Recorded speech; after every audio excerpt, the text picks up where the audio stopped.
चलिए दोस्तों बात करते हैं हाउ टू लर्न वोकैबुलरी। दोस्तों हम में से अक्सर आप लोग क्रिकेट मैच देखते होंगे, क्रिकेट कमेंट्री सुनते रहते होंगे, तो अक्सर ऐसे शब्द आते हैं जो परेशान करते हैं। या फिर कोई न्यूज़ चैनल आप देख रहे हैं इंग्लिश में, वहाँ पे आपको दिक्कत हो सकता है। या रेडियो में अगर आप कोई न्यूज़ सुन रहे हो, कमेंट्री सुन रहे हो तो दिक्कतें आती है। या फिर अगर आप स्टडी कर रहे हैं, कोई एग्ज़ाम दिला रहे हैं, तो अच्छे शब्दों का ज्ञान होना ज़रूरी है। तो मैंने एक सीरीज़ स्टार्ट किया जिसका नाम है वोकैबुलरी सीरीज़। दोस्तों तो मेरा नाम है Devtirtha Sahu, I am the director of the spoken English, और आज हम लोग इसी विषय पे चर्चा करेंगे। Let's start. हेलो दोस्तों, गुड मॉर्निंग। कैसे आप लोग? Hope so you are doing great. This is Devtirtha Sahu, I am the director of the spoken English classes. हम English guru, public speaker and author. दोस्तों आज हम लोग वर्ड लिस्ट नंबर 28 के बारे में बात करेंगे। मैं आपको बहुत सारे शब्द आज सिखाऊंगा, और सॉरी फॉर दैट कि काफ़ी लंबा समय बीत गया इस वर्ड लिस्ट को बनाने में, कुछ और काम में व्यस्तता थी। और अगर आप मेरे नए व्यूअर हैं तो मैं आपको बता दूं, ऑलरेडी 1 से लेकर 27 वर्ड लिस्ट हम बना चुके हैं। अगर आपने ये सारे वीडियोस नहीं देखा है तो देखिए, मेरे सर के ऊपर एक आई बटन आ रहा है, उसको क्लिक कीजिए और सारे शब्दों को आप जानिए। तो चलिए बिना समय गंवाए आज हम वर्ड लिस्ट नंबर 28 याद करते हैं। तो देखिए आपकी स्क्रीन पर आ रहा है पहला शब्द, योग्य या ठीक। योग्य या ठीक, क्या बोलेंगे इसको? पर्टिनेंट। पर्टिनेंट, ठीक है। Please keep your comments pertinent to under topic discussion, ठीक है। तो आप जो भी कमेंट्स कर रहे हैं वो टॉपिक से संबंधित या उससे योग्य हो या उससे ठीक समझ में आए, ऐसा आप कमेंट कीजिए उस डिस्कशन में। वो ये समझाने का प्रयास कर रहा है। चलिए याद करते हैं। तो योग्य या ठीक, पर्टिनेंट। योग्य या ठीक, पर्टिनेंट। पर्टिनेंट यानी योग्य या ठीक, और ये एडजेक्टिव है। अगला वर्ड देखिए, कठोर दंड देना। कठोर दंड देना, चेस्टाइज। चेस्टाइज क्या कहलाएगा? चेस्टाइज। एग्जाम्पल देखते हैं। Chastise the offender to regain public confidence. जनता का विश्वास हासिल करने के लिए अपराधी को कठोर दंड दो। तो कठोर दंड देना क्या बोलेंगे? चेस्टाइज। चेस्टाइज यानी कठोर दंड देना। कठोर दंड देना, चेस्टाइज। आप मेरे साथ दोहराते भी चलेंगे, जब तक आप बोलकर नहीं देखेंगे जबान पर नहीं बैठेगा। अगला शब्द देखिए, अधिक देर तक ठहरना। Outlast. Outlast. These type of battery Outlast the ordinary kind. इस प्रकार की बैटरी साधारण बैटरी से ज़्यादा चलती है या ज़्यादा देर तक ठहरता है। तो ज़्यादा देर तक ठहरना, आउटलास्ट। आउटलास्ट यानी ज़्यादा देर तक ठहरना। ज़्यादा देर तक ठहरना आउटलास्ट कहलाता है, और ये एक प्रकार का वर्ब है। तो इसके सेकेंड फॉर्म, थर्ड फॉर्म और फोर्थ फॉर्म भी बनेंगे। अगला शब्द देखिए, मित्र या साथी। मित्र या साथी, पाल। क्या कहलाते हैं? पाल। देखिए फ्रेंड्स, कॉलीग्स तो कहलाते ही हैं पाल, ठीक। I am calling my Pal for party. मैं अपने मित्र को पार्टी के लिए बुला रहा हूँ। इस तरह से आप यूज कर सकते हैं। तो मित्र या साथी, पाल। पाल यानी मित्र या साथी। मित्र या साथी, पाल। पाल यानी मित्र या साथी। अगला शब्द देखिए, कारण के लिए, प्रयोजन।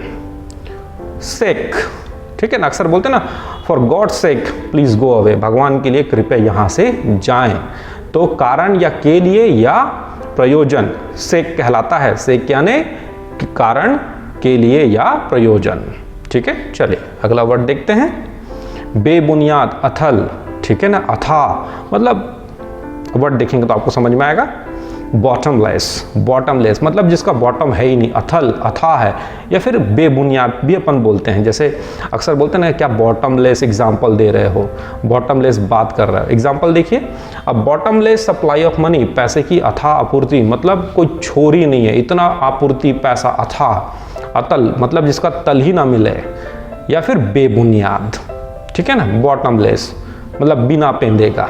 इस तरह से भी अपन कह सकते हैं, बोल सकते हैं। चलिए याद करेंगे, बेबुनियाद, अतल, बॉटमलेस। बॉटमलेस यानी बेबुनियाद या अतल या अथा। अथा, बेबुनियाद, अतल, बॉटमलेस, ये एडजेक्टिव है। अगला शब्द देखें, बड़े बड़े शब्दों से भरा हुआ, ठीक है। बॉम्बास्टिक। बॉम्बास्टिक। एग्जाम्पल देखेंगे, the last song using bombastic language. अभी जो आखिरी गाना गाया उसमें काफ़ी सारे शब्दाडंबर से भरे हुए, बड़े बड़े शब्दों से भरा हुआ, फालतू के शब्द भरा हुआ ऐसा गाना गाया गया लास्ट सॉन्ग को। चलिए याद करते हैं, बड़े बड़े शब्दों से, बॉम्बास्टिक। बॉम्बास्टिक मतलब बड़े बड़े शब्दों से, शब्दाडंबर, ऐसे से भारी भारी शब्द यूज करते हैं, थोड़ा सा फेंकने टाइप से, वो बॉम्बास्टिक कहलाता है। शराब पीना। शराब पीने के लिए ऑलरेडी मैं कई सारे शब्द ऑलरेडी पहले वर्ड लिस्ट में बता चुका हूं। एक और अच्छा शब्द है booze. Booze, they go for boozing every night. वे रोज रात को शराब पीने के लिए जाते हैं। तो बूज मतलब होता है शराब पीना, शराब पीना बूज। बूज जनरली थोड़ा सा ज़्यादा मात्रा में जब आप पीते हो ना, उसको हम बूज बोलते हैं, बट वैसे नॉर्मली भी यूज़ किया जा सकता है। अदरवाइज कंज्यूम लीकर भी हम कहते हैं, ठीक है। अगला शब्द देखिए, बंदीगृह में भेजना। किसी भी आदमी को आप बंदीगृह में भेजते हो, क्या कहलाता है? रिमांड बोलते हैं, उसको रिमांड में ले लो, चलो पकड़ो, जेल में डालो, like that. He was charge in murder and remanded in custody. उसे हत्या के लिए आरोपित किया गया और बंदीगृह में भेज दिया गया। तो बंदीगृह में भेजना, रिमांड, रिमांड यानी बंदीगृह में भेजना, बंदीगृह में भेजना, रिमांड, ठीक है। चलिए, अच्छा शब्द है ये। देर करना, बहुत इजी शब्द है, जानते हो, डिले। देखिए मैं जानबूझ के भी कुछ इजी सी भी शब्द डाल रहा हूँ ताकि आपको ये एकदम हाई फाई न लगे। एकदम कठिन कठिन शब्दों को भी याद करें तो थोड़ा सर दर्द हो जाता है, ठीक है। देर करना, डिले, डिले यानी देर करना। Please don't delay the party, कृपया पार्टी में देर न करें या पार्टी को और लंबा न खींचे। देर करना, डिले, डिले यानी देर करना, देर करना यानी डिले। चलिए अगला शब्द देखेंगे, व्यवसाय या संघ, फर्म, ठीक है ना, firm. A firm of accountants, accountant की एक संघ या उनका व्यवसाय। तो व्यवसाय या संघ, फर्म, फर्म यानी व्यवसाय या संघ, व्यवसाय या संघ, फर्म, ठीक है। अगला शब्द है आंशिक या अधूरा, थोड़ा सा, पार्शियल, पार्शियल। अब पार्शियल मोनोपोली, एक आंशिक अधिकार, मतलब जैसे हम लोग बोलते हैं ना, मैं पार्शियली आपसे एग्री हूँ, मैं थोड़ा सा ही आपसे एग्री हूँ, या पार्शियली ये थोड़ा सा टूटा हुआ है, हल्का सा किनारे से, आंशिक रूप से, पार्शियल। तो आंशिक या अधूरा, पार्शियल, पार्शियल मतलब आंशिक या अधूरा, आंशिक या अधूरा, पार्शियल, ये नाउन है ये। अगला शब्द देखें, विचार करना। विचार करना को थिंक तो बोलते हैं, अपन जानते हैं, बट एक अच्छा शब्द तो जो एग्जाम में आता है, ponder, ponder, ponder the meaning of life, विचार करें जीवन का अर्थ क्या है। तो विचार करना, पॉन्डर, पॉन्डर मतलब विचार करना, विचार करना, पॉन्डर, पॉन्डर यानी विचार करना। अगला शब्द देखिए, चेहरा या मुख, विसीज, विसीज। एग्जाम्पल देखिए, हर विसीज लुकिंग ग्लूमी, उसका चेहरा उदास दिख रहा था, ठीक है। तो चेहरा या मुख, विसीज, विसीज यानी चेहरा या मुख, चेहरा या मुख, विसीज। अगला देखेंगे, अधिवेशन या सत्र, सेशन, सेशन।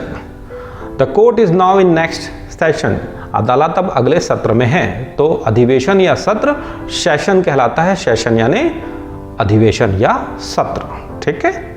अगला शब्द देखें, कहानी, कहानी यानी टेल, टेल, कहानी यानी टेल। एग्जाम्पल देखेंगे, अ टेल ऑफ टू सिटीज, दो शहरों की कहानी। तो कहानी यानी टेल, टेल यानी कहानी, कहानी यानी टेल। देखिए टेल मतलब बताना भी होता है, टेल यानी पूछ भी होता है, बट स्पेलिंग अलग है इन लोगों के, ठीक है। अगला शब्द देखिए, अभाव या कमी, lack, lack. He suffers from a lack of confidence, वह आत्मविश्वास की कमी से जूझ रहा है। Lack of water, lack of resources हम लोग अक्सर बोलते हैं। तो कमी या अभाव, लैक, कमी या अभाव, लैक, लैक यानी कमी या अभाव, कमी या अभाव, लैक। दोस्तों ये वीडियो को आप 2 से 3 बार देखें, जितने बार आप देखेंगे आपका वोकैबुलरी अच्छा बिल्ड होगा। कोई काम सौंपना, असाइन, असाइनमेंट कॉलेज में मिलता है, आपको पता ही होगा, तो वो असाइन से आया है। असाइन एक प्रकार का वर्ब है, कोई किसी को काम सौंपते हैं, असाइन कहलाता है। The 2 large classroom have been assigned to us, हमें 2 बड़े वर्ग का कमरा सौंपा गया। तो कोई काम सौंपना, असाइन, असाइन यानी कोई काम सौंपना, कोई काम सौंपना, असाइन, असाइन यानी कोई काम सौंपना। अगला शब्द देखिए, संबंध या मामला, क्या बोलेंगे इसको, रिगार्ड, क्या बोलेंगे, regard. I have little information as regard his past, मुझे उसके अतीत के संबंध में बहुत कम जानकारी है।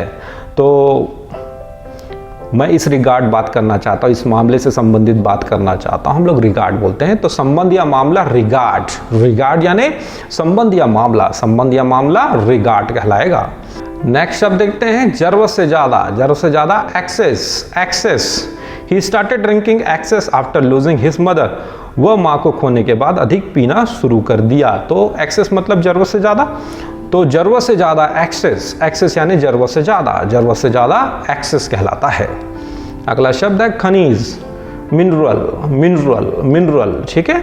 CG is famous for its mineral resources. CG Chhattisgarh की हम बात कर रहे हैं। छत्तीसगढ़ अपने खनिज स्रोत के लिए प्रसिद्ध है। तो खनिज यानी मिनरल यानी खनिज यानी मिनरल।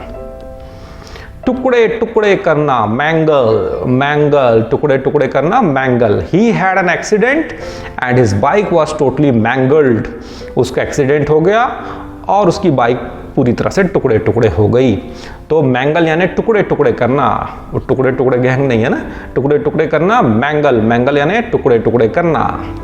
अगला शब्द है साधन या स्रोत, resource. We do not have the resources to update our computer software. हमारे पास कंप्यूटर सॉफ्टवेयर को अपडेट करने का साधन नहीं है। तो साधन या स्रोत रिसोर्स कहलाता है। रिसोर्स यानी साधन या स्रोत, साधन या स्रोत रिसोर्स यानी साधन या स्रोत। अगला शब्द है धूसर रंग, ग्रिजली बेयर बोलते हैं ना, ग्रिजली बेयर, धूसर रंग वाला। आई डोंट लाइक ग्रिजल कलर, मुझे धूसर रंग पसंद नहीं है। तो धूसर रंग यानी ग्रिजल यानी धूसर रंग। अगला देखिए दूर का, रिमोट।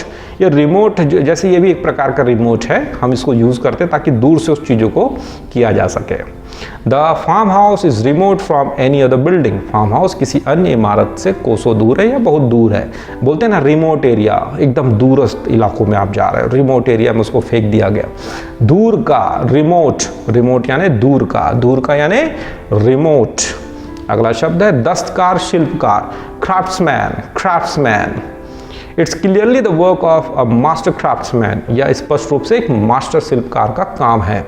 तो दस्तकार या शिल्पकार, क्राफ्ट्समैन मतलब दस्तकार या शिल्पकार, क्राफ्ट्समैन। अगला है किसी विशेष मूल्य वाला, वर्थ, किसी विशेष मूल्य वाला, वर्थ।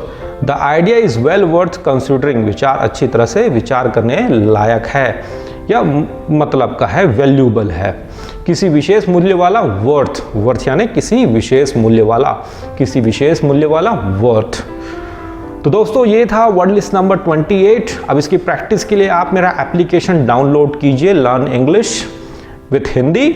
लिंक मैं आपको दे रहा हूं, मेरे सर के ऊपर देखिए आई बटन आ रहा है, उसको क्लिक कीजिए, फिर आप जाइए उसमें वर्ड लिस्ट खोलिए, वर्ड लिस्ट में आप जाइए, वर्ड लिस्ट नंबर 28 उसको पढ़िए, पढ़ने के बाद उसमें प्रैक्टिस कीजिए और टेस्ट दिलाइए। टेस्ट दिलाने के बाद आपको कितने मार्क्स मिले, मैं चाहूँगा कि आप कमेंट बॉक्स में जाएं और बताएं कि आपको टेस्ट में कितने मार्क्स मिले। तो होप सो कुछ अच्छे शब्दों को मैं याद करा पाया। और अगर ये वीडियो आपको पसंद आया हो तो लाइक कर ले, लोगों के साथ शेयर करें।